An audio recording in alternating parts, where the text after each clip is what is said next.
Hi, I am happy that you've all joined us this evening for our discussion about deaf ed. Before we get going, I want everybody to have an opportunity to introduce themselves and give an identification description. My name is Melissa. I have a black tank top on, blue earrings, light hair, Latina brown hair, and red lipsticks. And I am sitting in front of a wooden shelf console. And now I'll turn it over to who'd like to go next.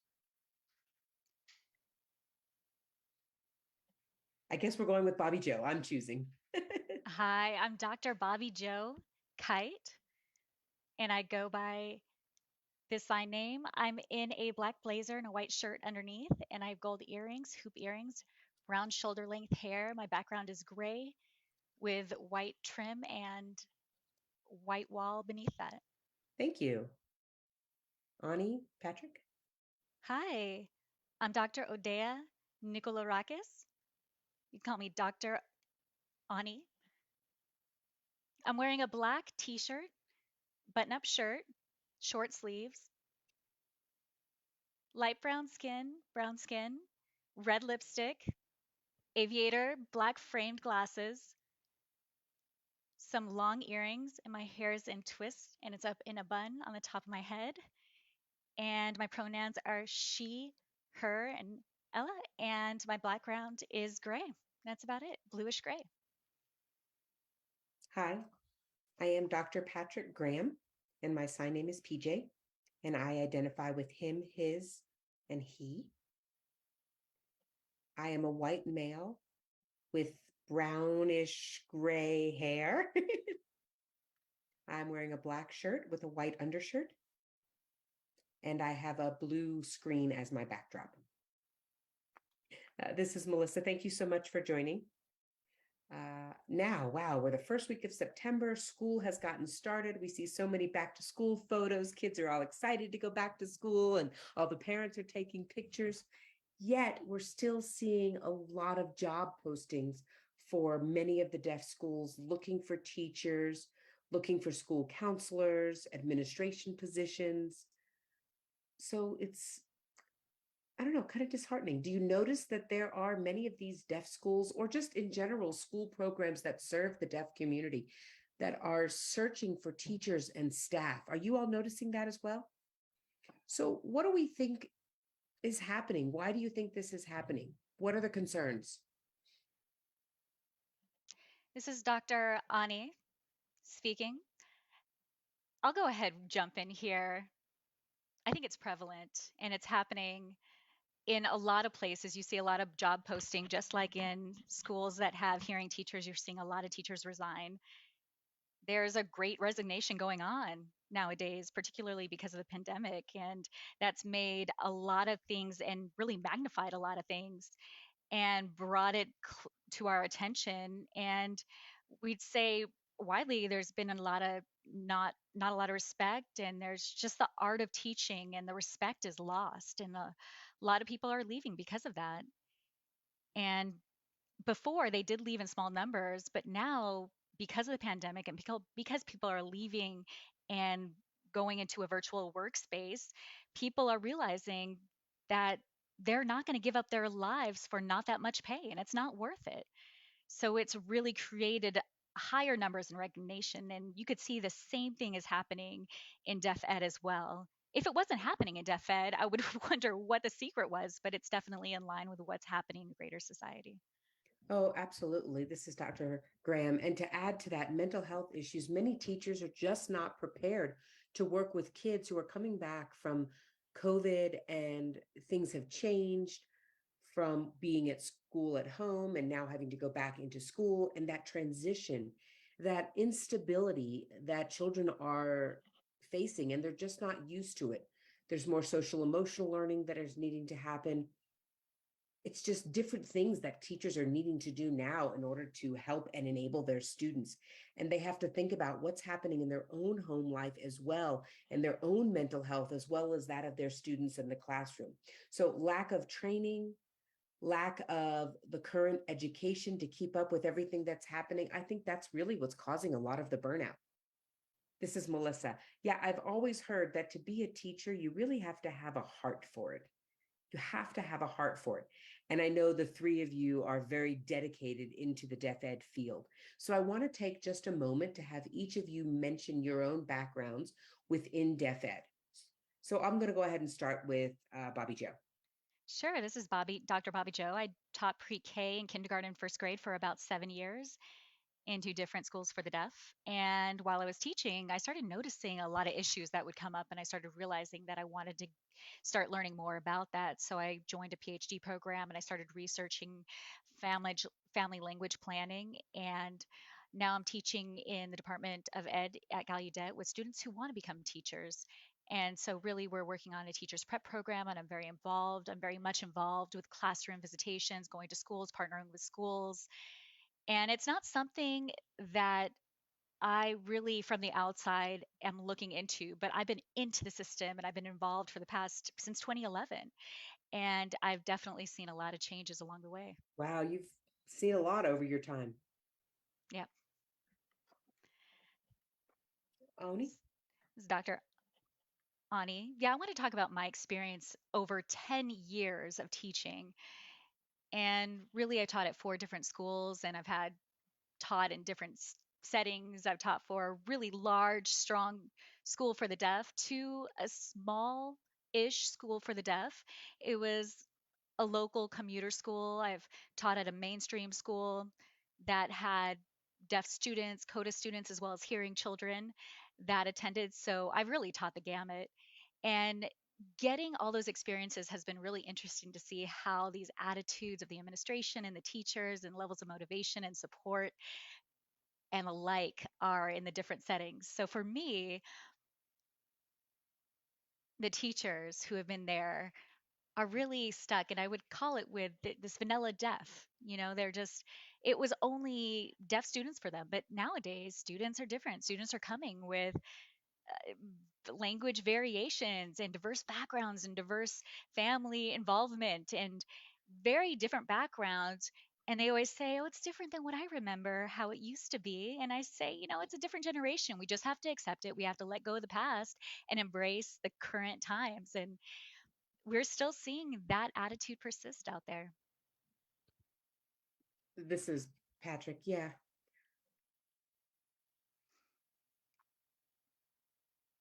So I've worked in large deaf schools. I've also worked in mainstream schools. I used to teach kindergarten. And when I was teaching kindergarten, I was actually frustrated because of language deprivation and so many kindergartners coming in with just a myriad of language abilities. And so then I went to school at the University of Georgia to get my PhD in, how deaf children can pass on that body technician and that body techniques of the culture and doing that transfer of language through physical movements. Then I went to Western Oregon University, where I started a deaf ed program at Western Oregon. That program was under Lauren Sims, and then when she left that program, it dissolved.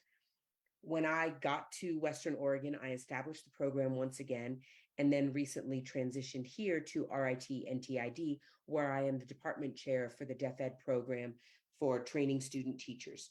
We are really interested in multilingual, multicultural deaf education opportunities, trying with students from different backgrounds. As Ani had mentioned, deaf education 10 to 20 years ago is much different than what you're seeing now with deaf education, working with different populations of deaf students and teachers. And so we need to train our teachers to be ready for whatever they're going to be experiencing. This is Dr. Ani. I just wanted to mention I work at Gallaudet University now. I just wanted to throw that in there. I didn't mention where I was now. So that's where I'm working.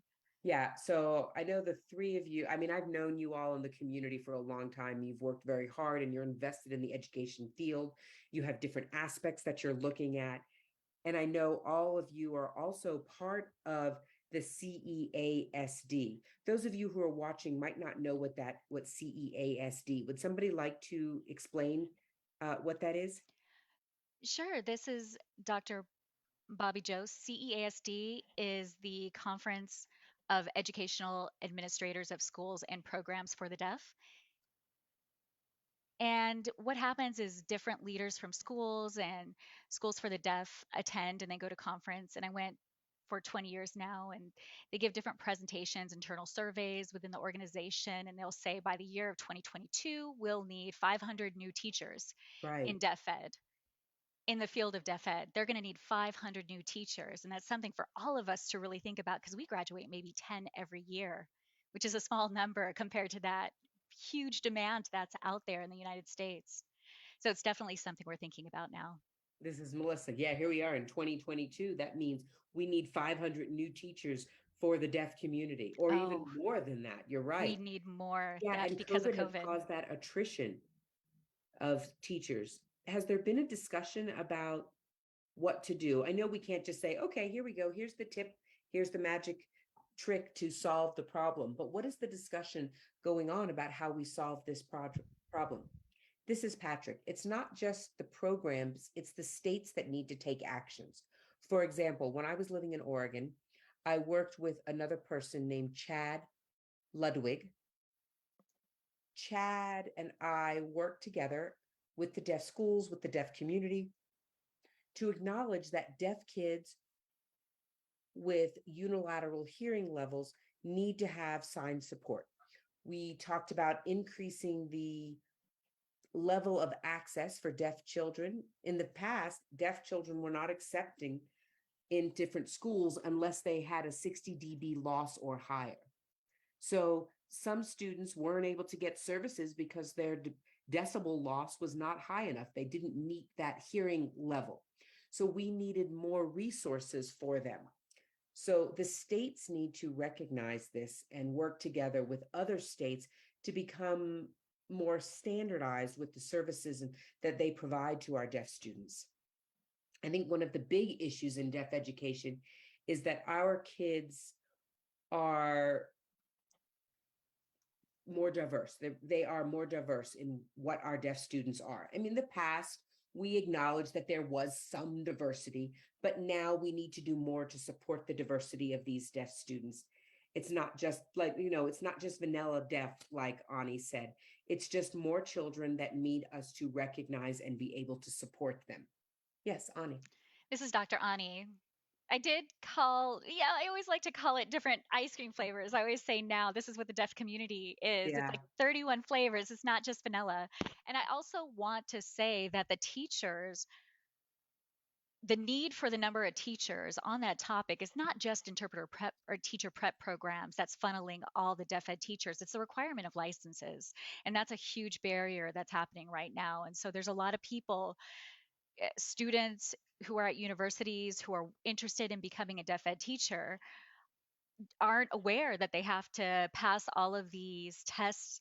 And once I tell them, they realize, oh, well, maybe I can't be a teacher. Well, maybe I have to do this. And we're not graduating enough who are actually going through the program and then passing all the tests. So that's definitely a big barrier. And I feel like a lot of people who are motivated and want to go through and become a deaf ed teacher, but then they're realizing they have to meet all the requirements. And maybe it's possible that they have some of them, but maybe their educational background, they just don't have that, or maybe they get test anxiety. There's so many factors that play into why possibly they may not pass those tests. So those who could be really good teachers end up becoming teacher aides, or maybe they'll divert and don't even stay into the interpreter deaf ed field.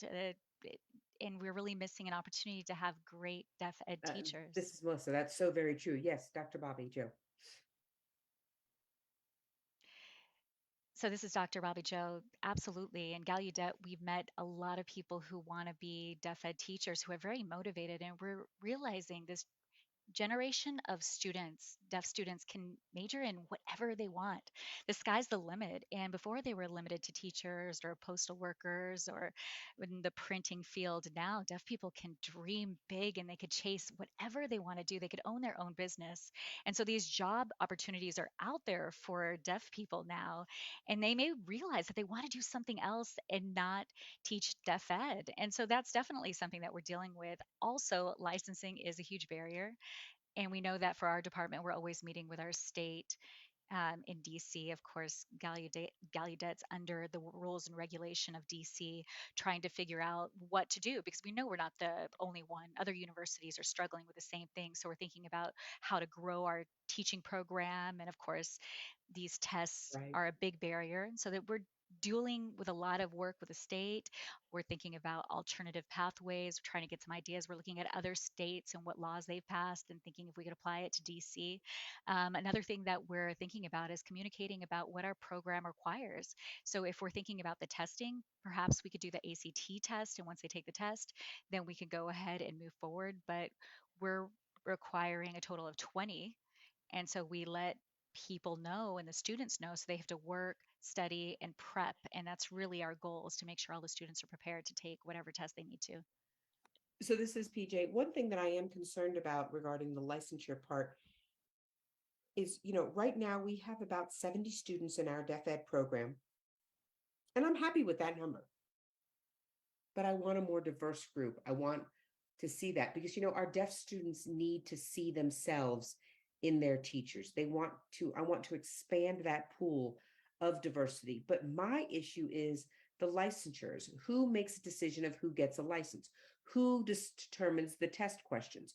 What is the background required for that? So let's say if we have a good test that could fit the background for all of our deaf students that are going into deaf ed, that would be wonderful. But I look at my current grad students, and I'm happy to have some diversity there within the group. Many of them, though, are teachers' aides who have a bachelor's degree and wanted to become teachers, but their concern is about passing that standardized test. So we provide support, we provide training in test taking and providing those test taking skills. But at the same time, we can't take the test for them. That is really my biggest frustration, is I want them to be able to teach, but the barrier is passing those standardized tests. Yeah, I think you've made some very valid points, as everybody has mentioned. Sorry, my dog is joining the conversation here. So one of you had mentioned an important point regarding, jobs in the past for deaf people were limited. You could only do maybe a handful of jobs. And if you wanted to go to college, it meant you were to become a teacher. Now it's fabulous. The world is your oyster. You're open to anything. And we should be encouraging that. But what's happened to our community and our educators? And as you talk about the licensure process, you're right. I used to work at a school myself. I have seen how some of the teachers who came in had provisional licenses, and they were fabulous teachers. Oh, they were amazing teachers, but they struggled to pass their state licensure. And after their temporary provisional time was over, they had to leave because they weren't licensed. And I think you've all kind of mentioned a little bit about that. So, any possibility of changing that, or should we develop a new standard for deaf teachers? Or maybe is the test the problem that they're struggling with English and we should give the test in ASL? Are those options available? What do you think about those potentials and possibilities? This is PJ. Everything you just mentioned are options that we have thought about. I know Bobbie Jo and Ani and other people at Hunter College, Columbia, here at RIT, we've had a lot of discussion about how we can look at the skill of the teacher.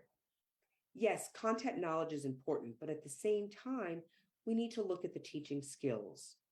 My question, though, is do tests measure content knowledge or how well you know language? So that's where I often have to question myself is, okay, is the licensure that is required, what is it testing for? So I'm on a task force here in New York to discuss what we can do to, get ahead of this. This is Dr. Bobbie Jo Kite. Teaching is an art. How can you measure it? Teaching really is an art. And so thinking about how you can really fit the student, how you can accommodate, how you can see something and make the adjustment. A lot of teachers just open up a book and say, okay, we're teaching page 3. Tomorrow we're going to teach page 4. We're going to be doing this worksheet. And teacher is really from the heart. You bring yourself to it. So I agree. It's a struggle on how to even measure what you bring. And thinking about the license, we think about the low child left behind TLCB law. They're always looking for high quality teachers. And so they have to definitely think about the quality. And we've seen a decline in deaf ed because of the licensure that's required. So, just like you said, what are the metrics? And so we have to continue to discuss that and think about that. And we have to talk about in different groups, we have to try to figure it out. ETS, I know, is talking about changing the test, and that's something that they have to really work through. They're trying to see if they can recognize one of the tests or not. So there's a lot of people that are dealing with this to try to make sure that this is equitable. And we're also asking the schools as well as the schools for the deaf. Last summer, should we drop the licensure requirements? Do we obviously we need teachers? And the school says no, please keep the license requirements because it definitely matches the state's needs and it's something that we have to look at. So it's definitely hard. We recognize the need to attract teachers. At the same time, the system is working against the opportunity for teachers to teach. So it is hard. Yes, This is Dr. Ani. Dr. Ani. I just wanted to add that often, you hate the one size fits all approach, and tests are just that because they're going to be tests to measure if you've satisfied these particular standards and then you qualify. But I feel like some people, do they really need to have expertise on a college level in English to teach kindergarten or preschool? Do you really need that high standard on the test? So I'm thinking maybe we could fit what the needs are in the class instead of what should all of these deaf ed teachers have, but what skills does this person have? So, for example, if it's a science teacher, can you write a science report?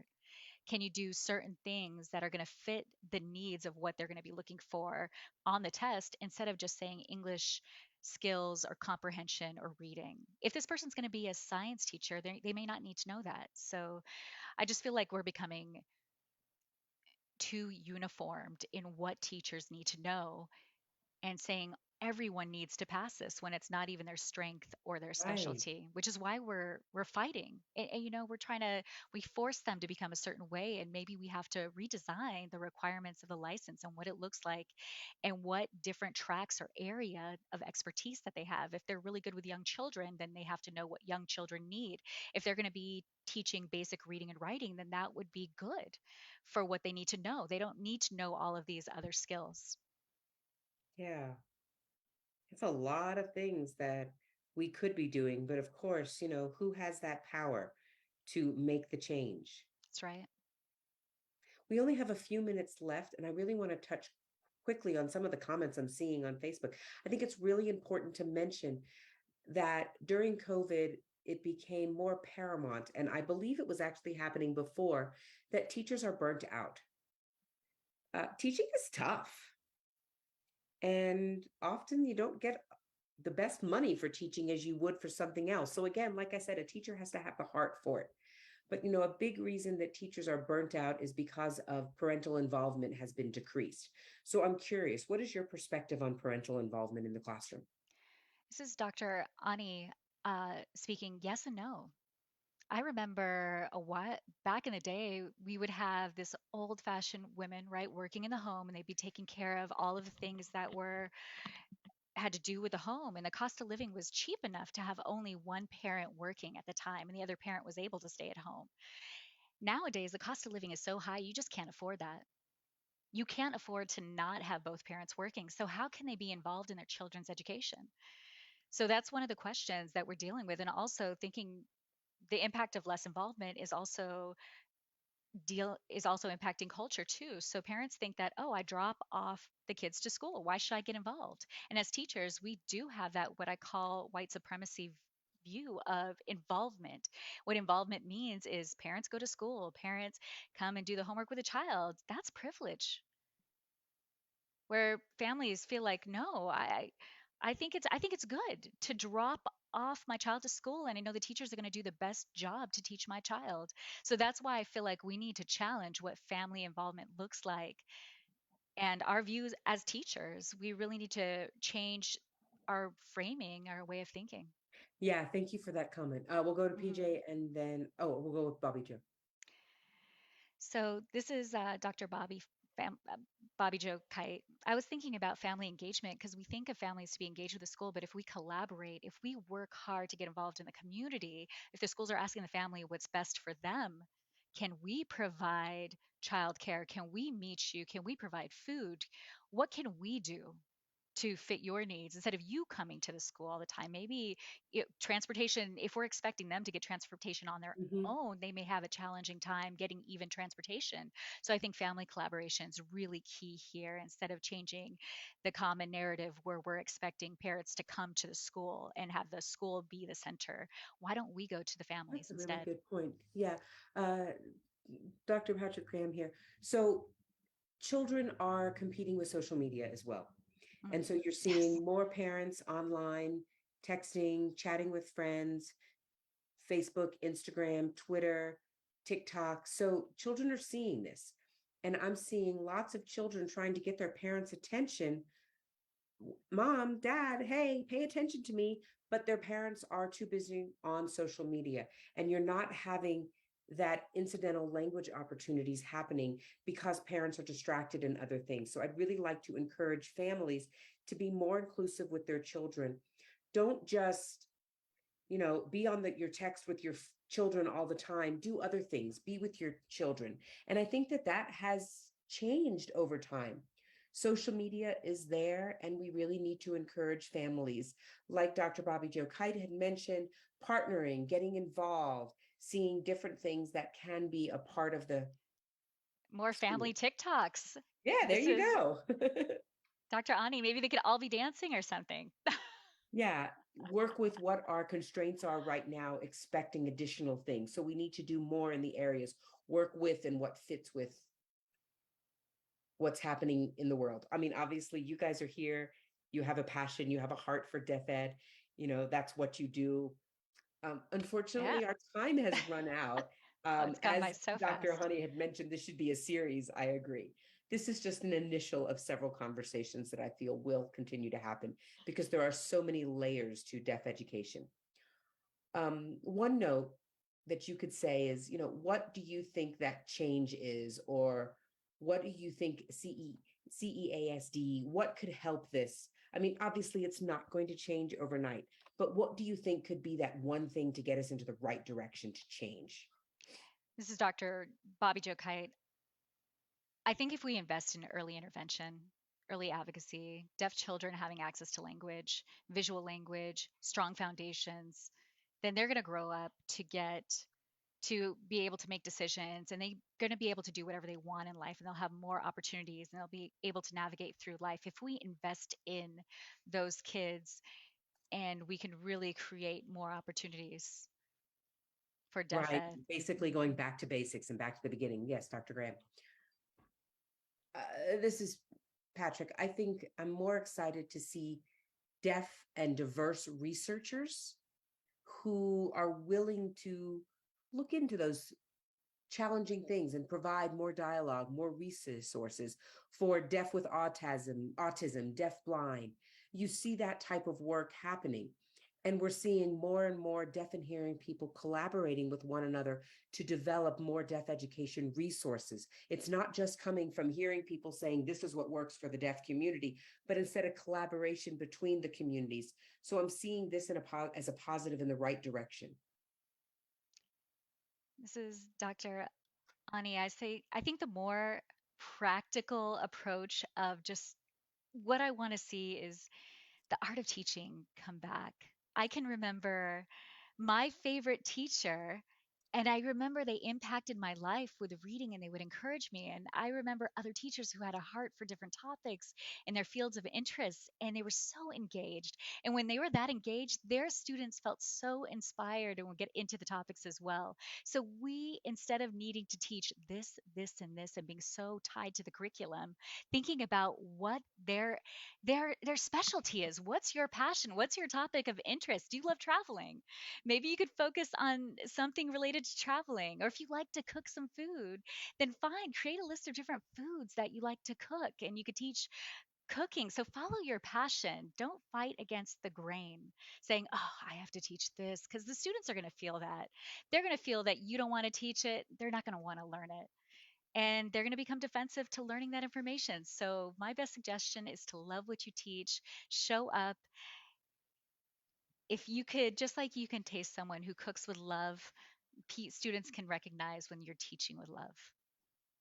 Yeah, I'm thinking one of my favorite teachers, some of those are not traditional teaching, are not traditional in their methods, but Right. those are the ones that I remember the most. Those are the ones that impacted me. So, yeah, it's definitely good to think about that. Thank you, everybody, for this wonderful discussion and for kicking off this discussion.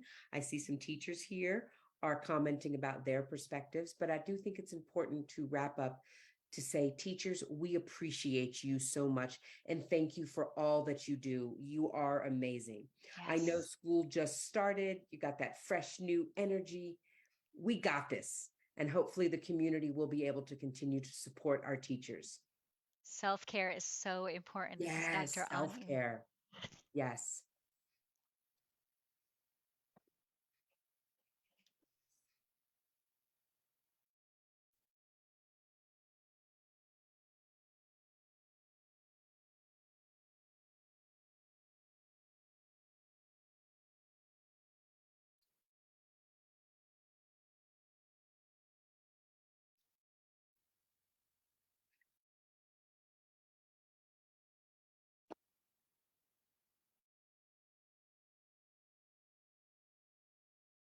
Recording stopped.